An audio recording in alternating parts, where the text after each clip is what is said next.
welcome. I'm the co-author of this book on storytelling called How to Tell Stories to Children. And that's and my co-author is also my partner. We live together. Her name is Silka Rose West.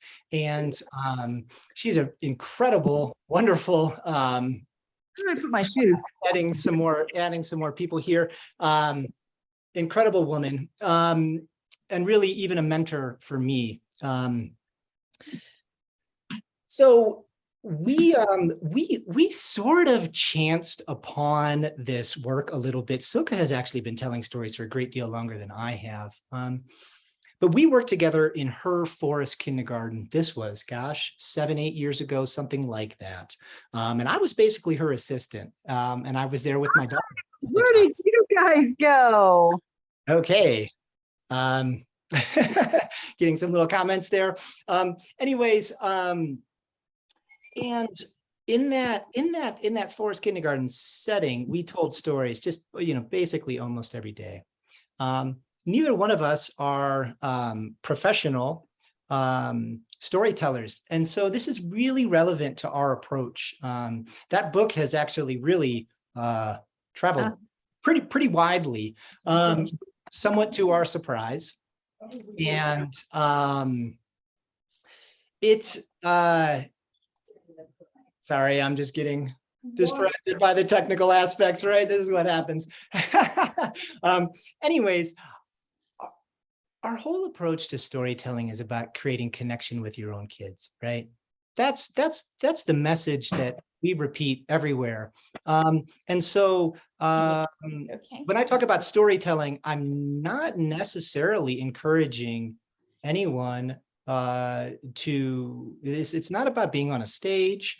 It's not necessarily about addressing large groups, and it's certainly not about like telling stories in the way that I tell them or anybody else. It's about finding rhythm there, because there's a lot of really wonderful research and just practical living experience telling stories with kids and how meaningful that is. And I think probably a lot of you joining today have some experience with that. So that's one piece. So the other piece is that in Silka's forest kindergarten, which my daughter was a part of, as she and some of the older students basically graduated from that, I really wanted to take that model into the grade school curriculum. And I've managed to be fortunate enough to do that.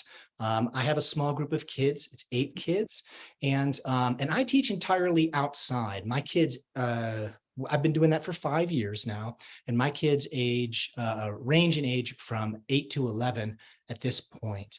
And I'm purposefully taking them through 8th grade. So we're kind of a multi-age group. We're outside every day. And I'm really interested in just fostering that and helping people foster nature connection and learning and studying outside. And yet, and being rigorous in that too, because a lot of people, when they hear those things, they go, oh, what does that mean? And people can poo-poo that. So no big deal. But yeah, that's enough for me. That's kind of my approach. And today, really, I really want to just thank each one of you for showing up. Yeah. And I'd really like to hear what you're doing, so that we can maybe model this conversation and ideas in useful ways. So what I'm going to do, if that's okay, I'm just going to kind of go down the list here, and I'm going to call you out by name, and maybe you can just tell us if you have your video on, you can do that. If you prefer to not have it on, whatever you think is fine. I see a Denise, and is it Luchtfeld? Denise, do you want to say something about yourself and why you're here today? And if you choose not to, it's okay. I can ask you to unmute. It might be that you don't wish to, or you're stepping away, and that's no big deal. Then what I'm going to do is I'm just going to jump to the next person, and that's Elizabeth. Elizabeth, would you like to share a little bit about why you're here today?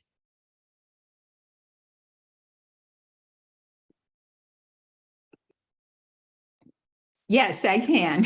Sorry for the delayed response. My husband is watching too. We're grandparents, we're outdoorsy people. And we wanted to have some ideas on how to share the outdoors with our grandchildren. Okay, great. Great. Thank you so much. Denise, are you ready to speak yet? I'm going to invite you if you want to. And if not, I'll move on. Okay, going to move on to Jenny. I think we were just speaking. Oh. I'm sorry. There we go. Yeah, I'm a forest school preschool teacher, ages 3 to 6, and I've been teaching for over 30 years. Most of it has been outdoor based, and so yeah, outdoor year round in Colorado, and I'm really wanting to deepen my storytelling practice, and thought this is a good, really wonderful first step. Yeah, wonderful. Yeah. Okay, thank you, Jenny. Mm-hmm. Yeah. And next I'm going to invite, is it Tausha or Tasha? Hi, it's Tasha. Tasha. Yes, Welcome. yes. I actually stumbled upon this link through Denise.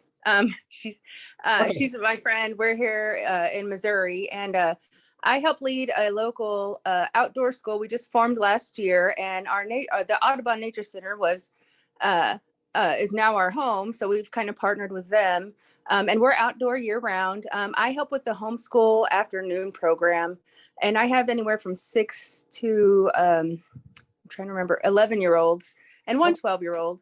But storytelling wise, what I'm trying to do with them, at least last year, now that we're on to a new year, the cycling, getting used to things is different, is introduce like our native plants, our native animals. And then along the way, we introduce some mythology as well, and kind of how the kids draw on, the local, the native, and including, the mythological, to inspire some of them to kind of make their own stories. It's a lot to draw on, and getting it all to come together and like tie up in a loop has been difficult for me. But because I want to make it fun for them too. I want them to enjoy being there and being out in nature and enjoy one another, to kind of, change the focus of 9-to-5 classroomy type things. So yeah, wonderful.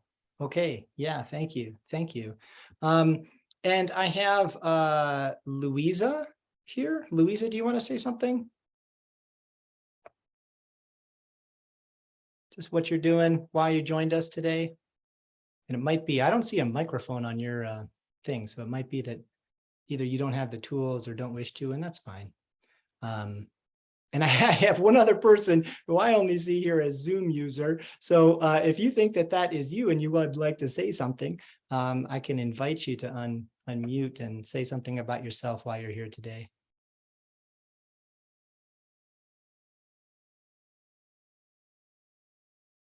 Okay, no worries. Then maybe I'll just kind of dive in a little bit. So what I actually heard, there's a little bit of mix here, and storytelling and nature connection they really go hand in hand, in my opinion, though they don't necessarily have to.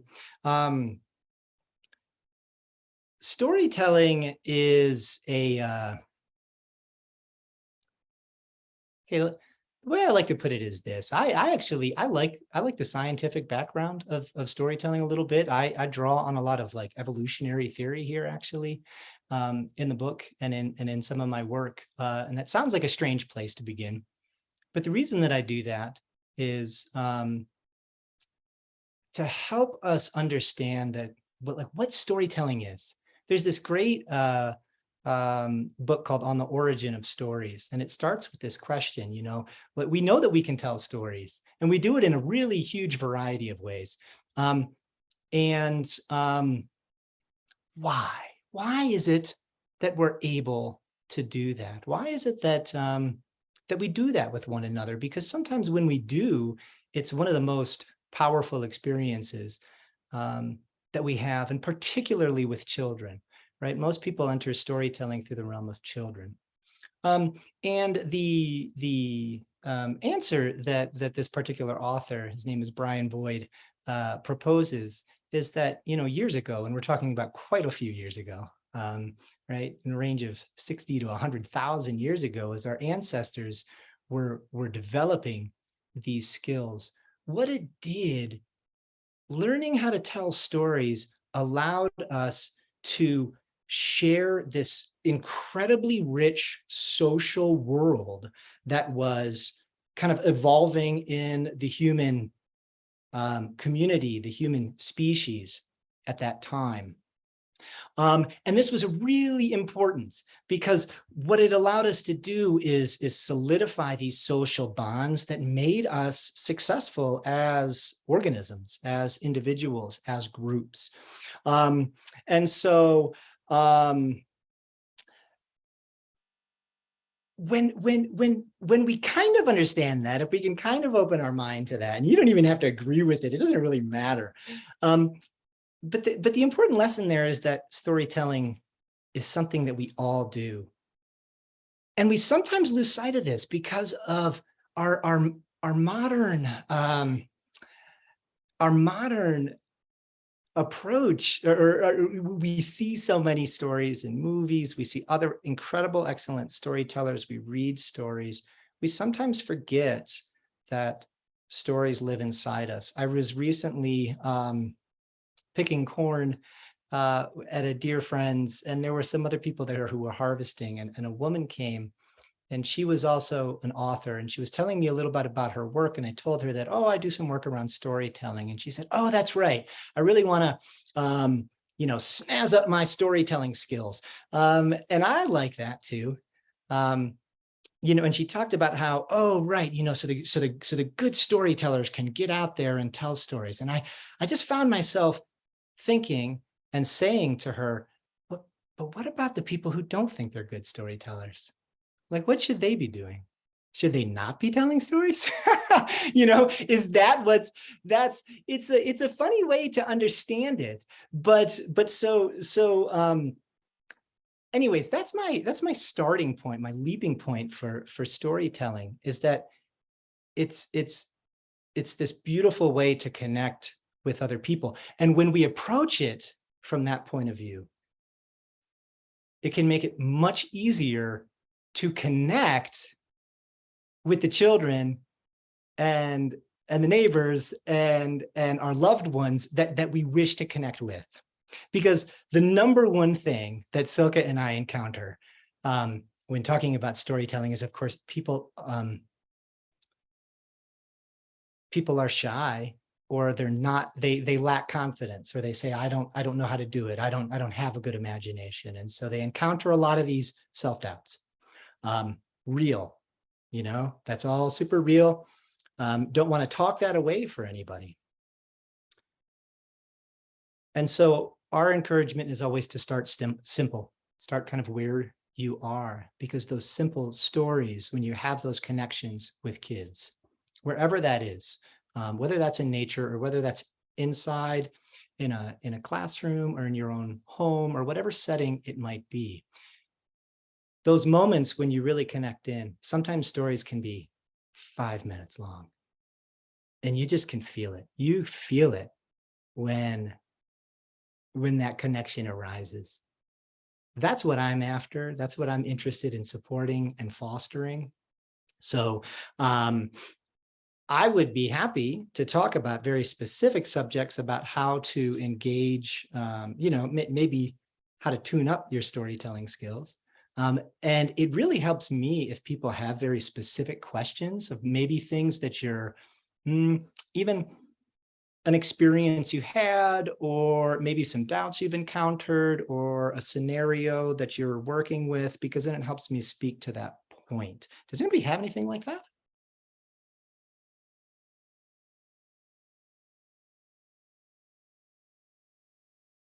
Waiting a little bit, just a little bit. Okay, and it's fine if you don't. I can kind of just speak to general ideas and points. And so I'm taking most of this from the method that we've expressed in our book. But there's a lot of other ways to tell stories. So I also wish to just acknowledge all the wonderful storytellers, and wherever you find inspiration, cool, right? Cool. What find what touches you. So I'll share what I call the storytelling loop. Okay, the storytelling loop is a really simple way to get particularly kids. It really works for adults too, but particularly kids to get engaged in the story. And so, like right now, I'm holding this little stick. Maybe you see this little stick. It's a little piece of driftwood, actually, right? So imagine I'm out on a little journey, okay, with the kids, and we're walking, and we happen to be along the river, and so we stop. And that's exactly where I found this, is a little, sometimes driftwood kind of piles up at these little places along a river or a lake or something where, it floats to. And so now I'm not talking about myself, right? Imagine there's a child. It could be one child, it could be all the children. Imagine there's a child that, have you ever felt driftwood in your hands? I mean, that's why I'm holding it right now. It's also because I'm nervous.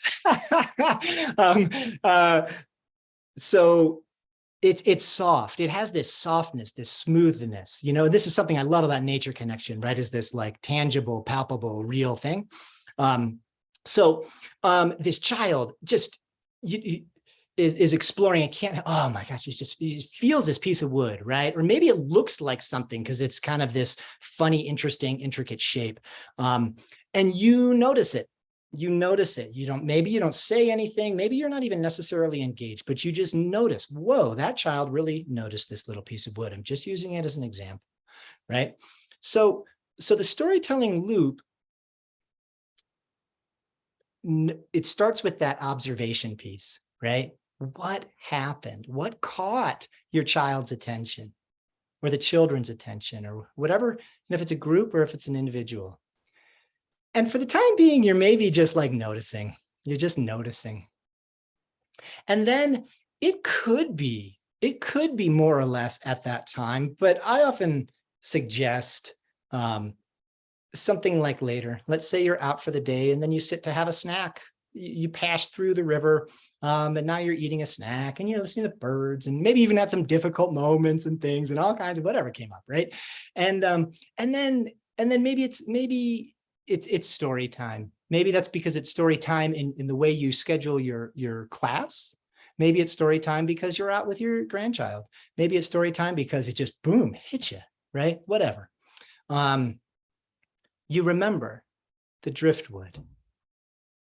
And you use that as kind of, I refer to it as kind of like a door or a gate into the story, right? You might not know the story that you're going to tell. That is sometimes exciting. A lot of people sometimes think that's intimidating, right? But I at least encourage this and say, you know how much harder it is to memorize a story? That takes quite a bit of work, especially a lengthy one. It's meaningful if that's what you choose to do. But Silke and I, we're just making them up on the fly. That's our total approach. Because when I show up with the kids, I just want to be there. It's kind of like right now, like you notice, like I'm not reading an agenda. I don't have bulletin points. I want to hear with you. I wish to know. I wish to engage because I'm trying to create this connection, right? And I noticed, this child picked up this piece of driftwood. So I'm sitting there and we're stacking and I go, hey, did I ever tell you about this time? I was out in this forest one time. It wasn't this forest, but it was a different forest. And I went by this river. It was so interesting because I came upon this pile of driftwood and it was so beautiful. I'm like, and it just caught my attention. So I was looking at it and there were some cool pieces and blah, blah, blah, blah. Like, so now I'm going to like pause for a second, right? And come back and just say, when you say that to a child, boom, you're just going to get this, right? Their attention has been reached in a way because they remember. And maybe, if they're really young children, they sometimes think it's like this magic surprise. And that's beautiful. And if they're older children, or it doesn't really matter, what they do is they feel seen. They noticed that you noticed them. What were they giving their attention to? The driftwood. So they're drawn into the story. What's happened? We haven't even really told the story yet, but they're connected. They're like, huh, I wonder, right? But like I said, I'm using this as a door into Storyland. And I'm going to take that story where I want to take it, because I'm also interested in maintaining my own attention and focus, right? I want to keep myself interested in my own story. I don't want to this is what I mean about trying to memorize stories or do other things. Really good. A lot of people do that. And again, it's wonderful. But for me, I like telling stories that I don't know what's going to happen and I'm excited about, and I want to know what the creatures and things are doing. So here I am back, boom, telling this story. And do you remember? Or at this time I was out on the river and I found this interesting piece of driftwood. And as I was looking, there was this little chipmunk, and it went right up to where the driftwood was, and it found this little piece, and it just pushed it out into the river, and it climbed on top. And boy, that little thing just started spinning around like this until the chipmunk, pulled out an oar, and with that oar, he kind of, got that little piece of driftwood go in the right direction, right? So now you can kind of see maybe where this story is going. I don't really know. And this is a story, of course, that I think most of us are working with younger kids, So this is kind of a kindergarten type story, although I could take it wherever I want to go if I wanted to do that. And I'm going to follow that. I'm following my own imagination. I'm just trying. It might be hard for me at times, right? No big deal. No big deal. So I'm going to bring this back to what I'm calling the storytelling loop. Okay, storytelling loop. It starts with where'd I put my little piece of driftwood? That's so funny. Put it somewhere. Here it is. This is my pocket. These are perfectly good things to do throughout telling a story, by the way, right? If you lose your way in a story and you're not quite sure, or you lost this thing, or you lost, so what? When you're focusing on the connection, right? When you're focusing on the connection, kids don't care. They don't mind at all. It's funny.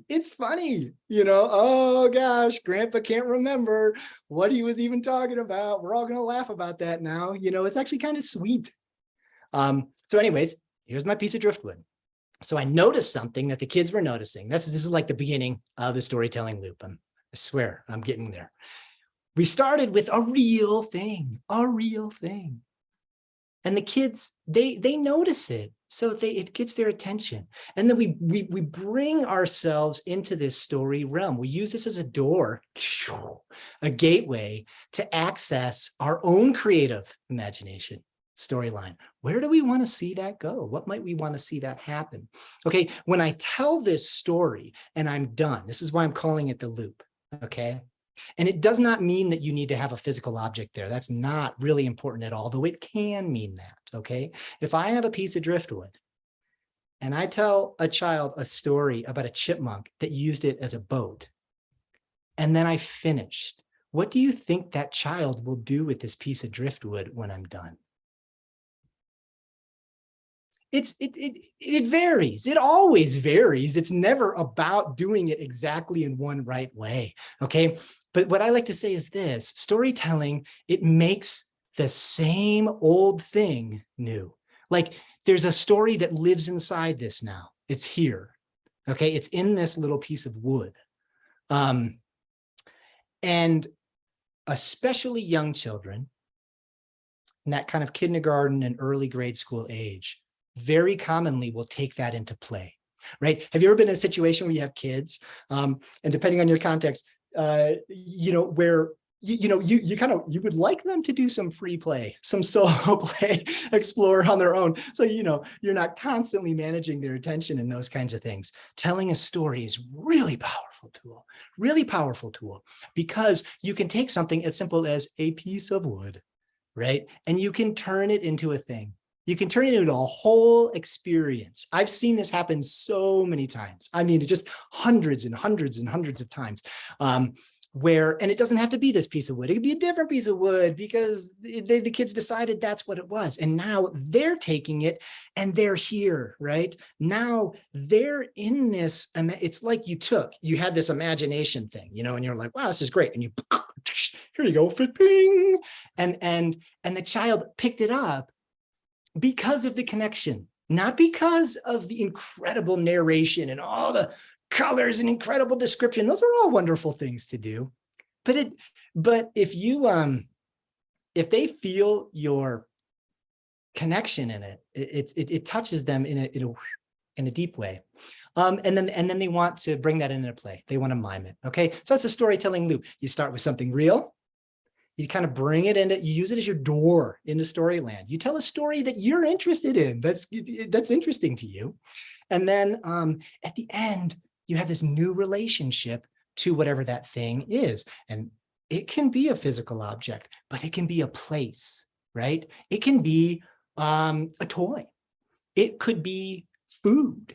It could be an activity. It could be an emotion. It could be an event that came up, a difficult event, conflict, right? Kids having conflict.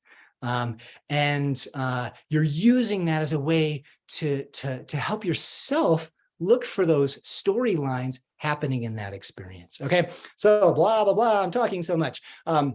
That is my primary direction into storytelling. And I would gladly dive into other interesting topics and things. But that gives you the sort of clear piece of what at least I'm after when I talk about storytelling. Is it's a really rich and complicated subject. Any reflections, any questions, wait a minute, how do I do this way, or anything like that?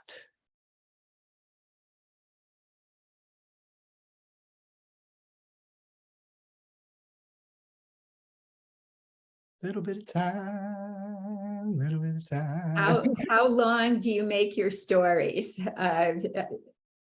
How long do you find you can keep something going and keep the kids' attention going?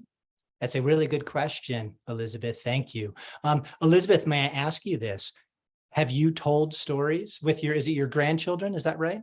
Yeah, I have, but with varying success. Yeah. Of course, that makes sense. So, I mean, my answer would always be, well, gosh, boy, does it vary. Silke and I tell stories so much that I'm really comfortable telling a 2-minute story, and I'm really comfortable telling a half-hour story. And I've encountered a lot of people and all the in-betweens. And so I would say, look for that connection. Look, what's inspiring you in that moment, and notice what works for you, because what works for you, that's the important thing, right? Not what somebody else thinks about what the right length of a story is. It's like, what's your right length of story? And one thing that I might add, I wish Silke was here because she holds this piece better than I. Sometimes a really interesting door into storytelling can be about your own experiences when you were a child, because that's often really interesting to young children, and especially unique experiences, things that maybe they have not experienced. And it doesn't have to be even exactly truly your own story. You can sort of retell your own story even in the form of a character. Sometimes these are really rich experiences people have when they hear themselves telling their own story, and sort of acknowledging it, but also giving it a little bit of space. So it's not, I did this and then I did this, but then Susie went to the, whatever it is. So another idea to just explore there. Yeah. Thank you. Mm-hmm. Any other questions or things? Well, if I could just add one other piece to Elizabeth's question, if that's okay. Yeah. Elizabeth, I've also found too that if this story is maybe feeling too long, and or you can always like put a, like just a pause in it. Because I found that often like children will return to the story and or they'll want to hear a story again. So I think, yeah, I mean, I feel like any length is a wonderful length for a story, but there can also be, if it's a longer story, there can always be a pause. And maybe you go and have a cup of tea with your grandchildren or go on a walk and then like circle back to that story. And Mhm. so that's, Okay. that was one thing that, oh, I was like, oh, the length of a story. It's like there can also be a pause in the story too. Mhm. Mhm. Yeah. Yeah. Any other ideas, thoughts, experiences coming up for anybody?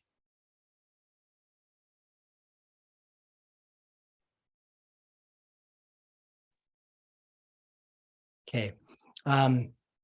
So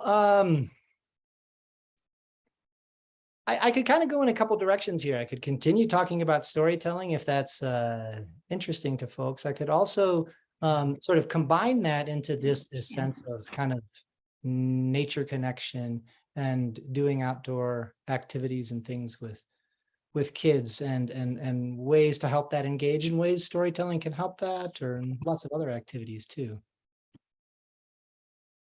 Any preferences there?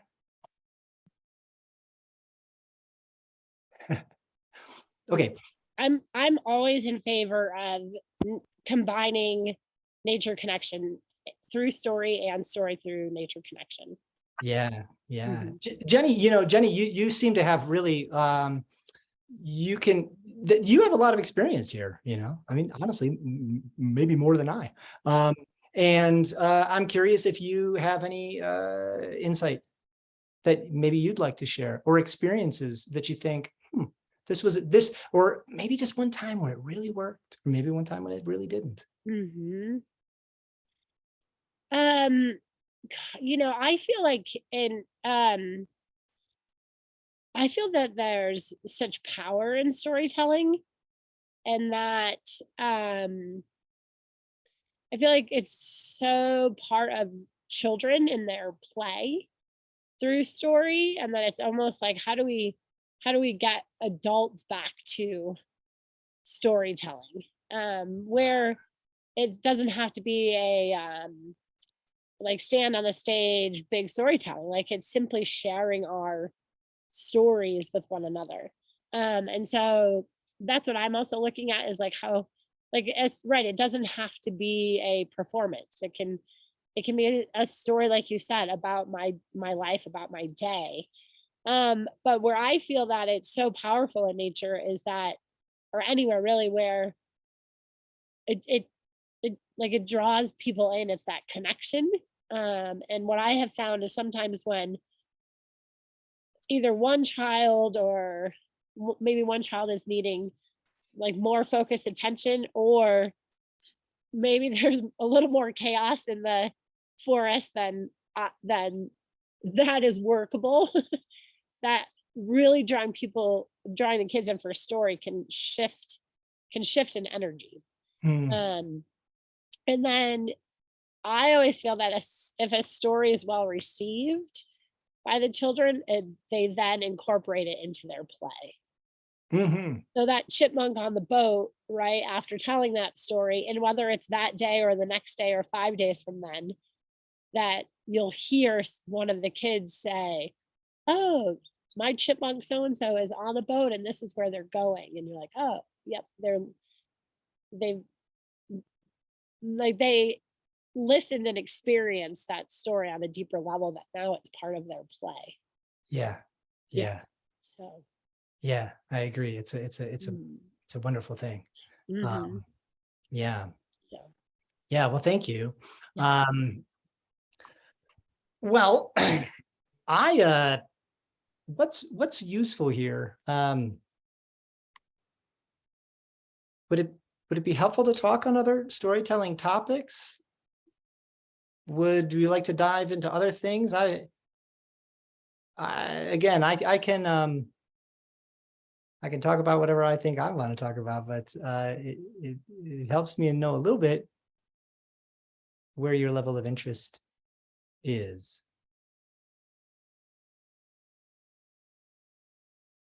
And it's also maybe we've touched on what we wish to touch on, and I don't need to needlessly keep people. So just that reflection helps me know where to go, just so we stay connected in what, like I saw a couple people, maybe some mothers mention that they're out and about and listened and are moving on, and that's great.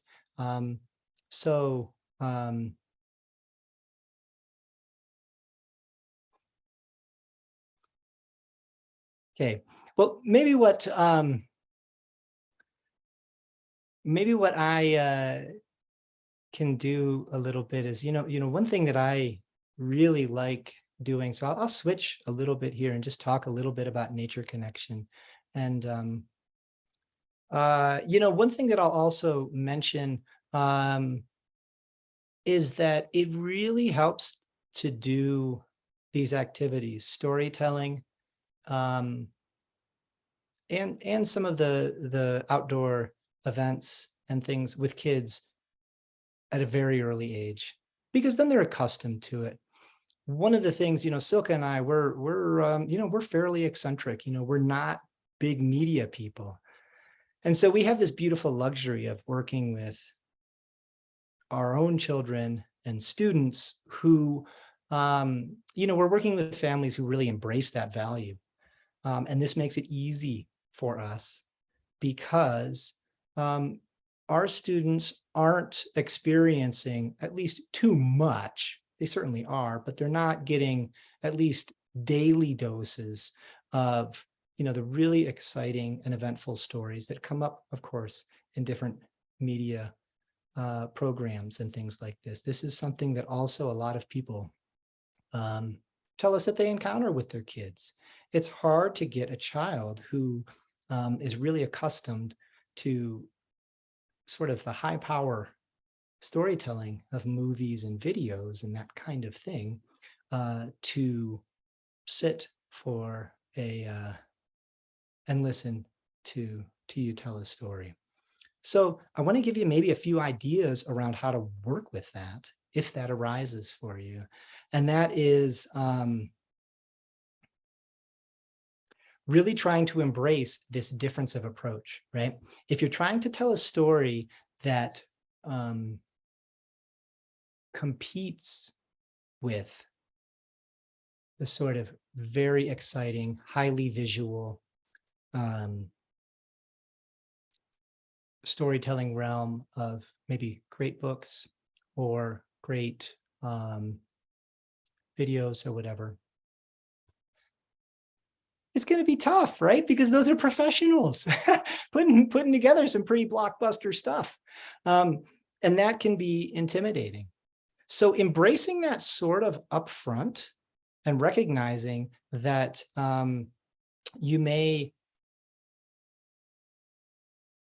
what we're trying to establish is different. And my experience is that kids, even like highly distractible and children or whatever you want to think of it as, once they feel recognized, right? Once they feel recognized, they immediately sense that this is different. It's different from the kind of experience that they're getting from, say, a online video or whatever. It's just different. So they stop comparing it, right? It's not, and maybe you stop comparing it, because a story told in grandma's arms with the smell of fresh baked bread or whatever might be, even when it's simple, they can feel that difference. And the key, if that is challenging, is helping them feel recognized. So earlier I gave this story of, oh, nice, being all natural and driftwood and being out in the woods and blah, blah, blah. But, what if you don't have kids like that? What if your kids are like, they're really focused on their toys, or they're really focused on their Marvel characters or whatever they might be, because that's that's my interest, you know, like there's everyone's out there. Everyone's out there. So how are you connecting to your kids and what they're bringing to the table? And that simple act of acknowledging and witnessing them can be extremely powerful. Meet them where they're at. The second you do that, it can open a door into your own storytelling and help you and your children kind of get comfortable there. So think of those experiences as sort of different, not a competitive experience, but a different sort of experience. And another way to really work with that is really working with environment. That's why I do work outside a lot. I do tell most of my stories outside, but not exclusively.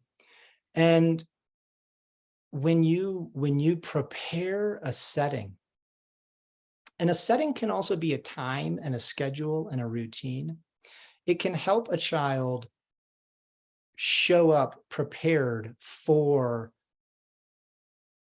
storytelling time, when they know that that's what's coming up.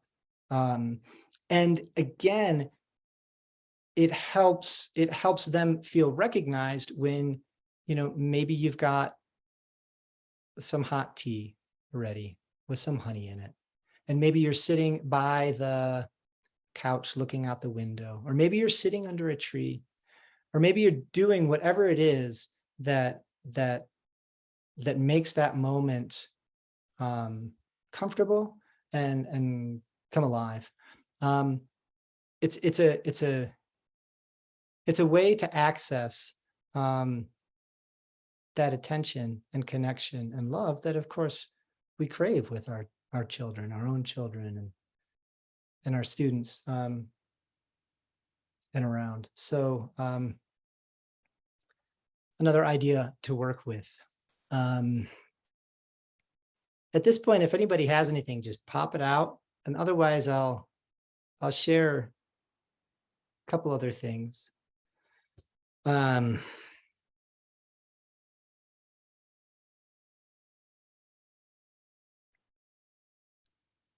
One thing that I often suggest to people is like, what can you tell what kind of stories you're telling yourself?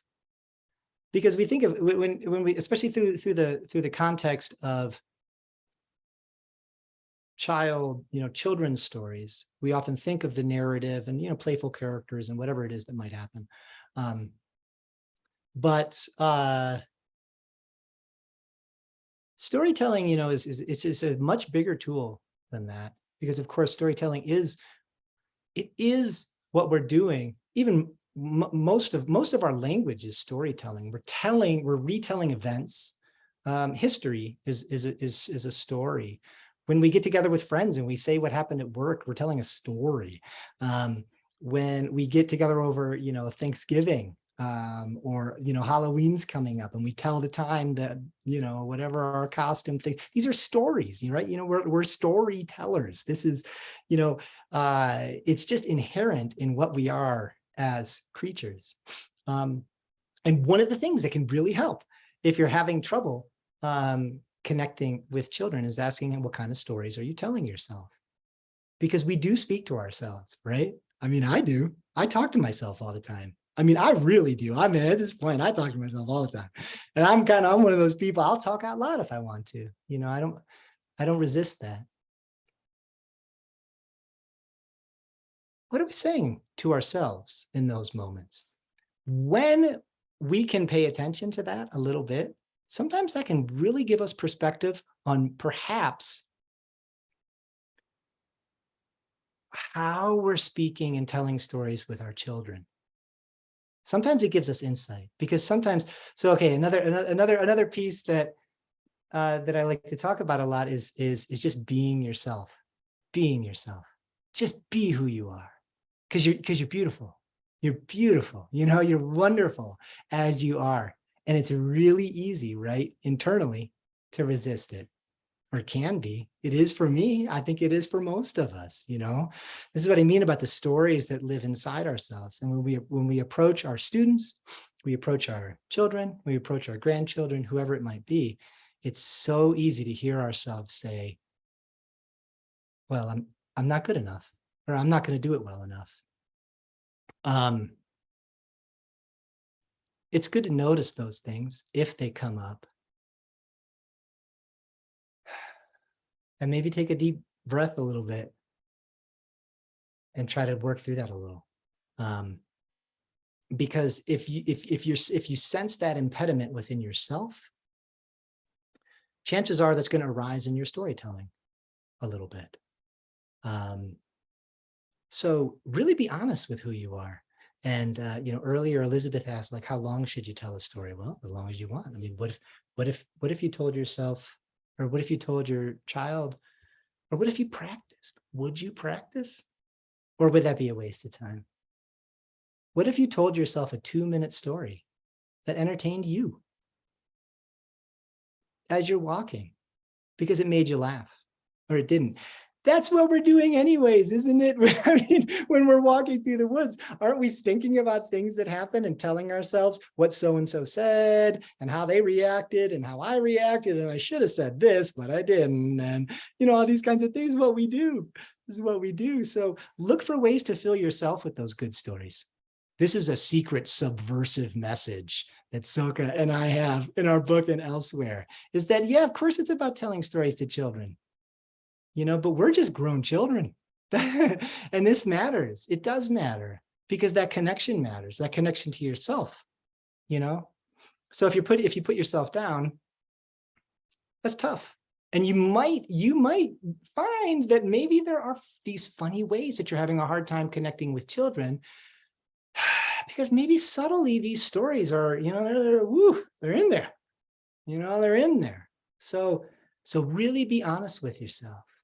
You don't have to tell some incredible story. You don't have to tell, you know, you listen to me, oh, here I am talking Mr. Natural, doing all these kind of cool, you know, whatever, you know. What about a story about the toaster? We all have toasters, you know. What about the mice in the corner? Or what about the whatever, you know? Because it's the connection we're craving. It's not the narrative. That's how I am. That's how I am. It's not actually the words. It's this connection. And you can tell when you have it, and you can tell when you don't. So really be sympathize with yourself a little. It's hard. This is hard. It's not easy. And yet it can be.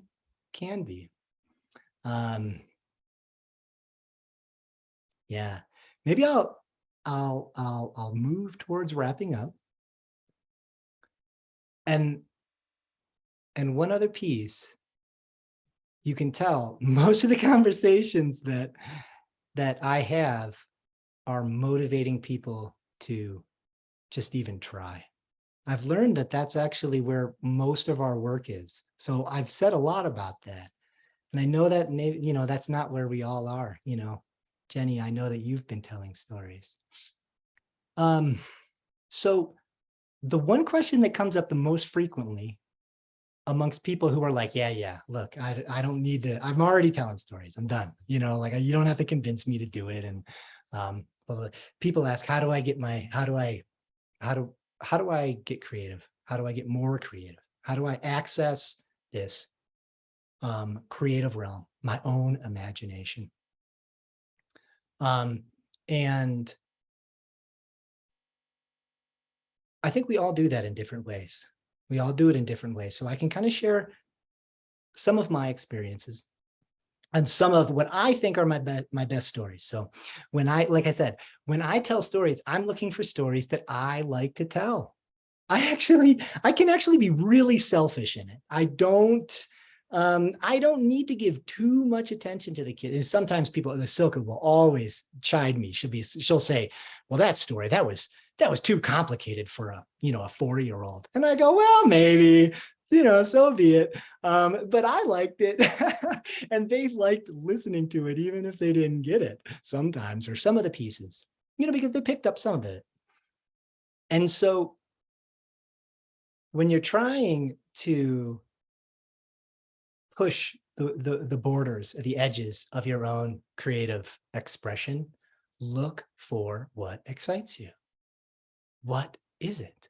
Because it might be like some action sequence. And I don't mean, high intensity action. I just mean like, it might be a character moving through a landscape and solving some kind of problem. It might be, a kind of magical realm that you like to sort of live your characters into. It might be more, robotic and technical. I like stories like that too. But look for the things that you like. Here's what I like. I like senses. And this is what relates to the nature connection. I just like hearing people talk about their senses, and I like feeling it. And this is the thing that's really interesting about our brains, that we have these, you hear mirror neurons. Everybody, a lot of people have heard about these things. When you watch, this is such an interesting thing. When you watch my hand do this, you actually have neurons in your brain that are doing it along with me, right? You actually do. It's just not reaching this processing center whoop in here that's going, and yes, actually do it, right? It's just, it's keeping it at this like, but this is how our, and it is not brains, it's not minds, it can be whatever you want, bodies, spirits, souls, whatever you got, so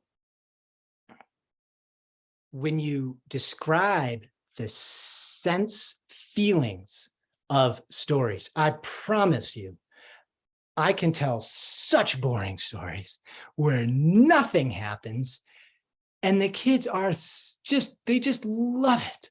Because when you get that piece of driftwood, you describe just how smooth it felt. It really did feel smooth. Honestly, it did. It really did. But what was interesting, not only was it smooth, when my hand rubbed across it, smell it. And it, I don't know. I don't even know if it was a good smell. It smelled like wood, and it smelled like wet wood. And it kind of smelled like the river. And that's what made me think of the otter. Because when I saw the otter, whatever. But when you draw these senses in, it helps push the border of your story, of where you're going. And people love these experiences. I mean, this is what we like about good writing. This is what we like about good, expressive people and things. And it's practice. It's practice. Notice what you like. Notice what you like. I love colors. Like half of my stories end with something that's not normally colorful being all these different colors. I know, I laugh at myself because I'm like, that's the same story. I've been telling that story for like 100 times over, whether it's crystals in the cave or the dripping water or the bubbles or the, whatever's. It's the colors. The colors always bring me back. And the truth is I never tire of it. I never do. I always like the different colors. That's what sparks me. That's what brings me in. Does not need to be that way for you. But what is that thing that's grabbing your attention? Because when your attention is when you've got your own attention, everybody notices. Everybody notices, and they like it. They like it. I mean, especially kids. Real kids just love that kind of thing. When you're like, I'm going to go over here and I'm going to pick up this thing, everybody, the kids they go for it. So you got to ask yourself, it's that be real, be yourself. What is it that grabs you? Because of course, I'm a little bit goofy. I'm a little bit playful. I like these different things, but there's a million ways to tell stories because there's a million ways to connect. What is the way that catches you? Maybe it's danger. It's danger in your story. Go for it. Go for follow yourself. Try to be a little selfish in it. I like to use the word selfish. Let yourself be, because when you are captivated, when you're captured, the kids have a real easy time following you. When you have a story where you're like, I got to tell this good story for the kids so that the kids like it. And then you're sitting there and you're like, oh, do the kids like it? I don't know. They might not like it. This is so distracting to a storytelling brain. You're just going to, that's when it all falls apart, So try to look for those ways to captivate yourself. Yeah. Anyways. Okay, lots of talking. I think I'm going to wrap up.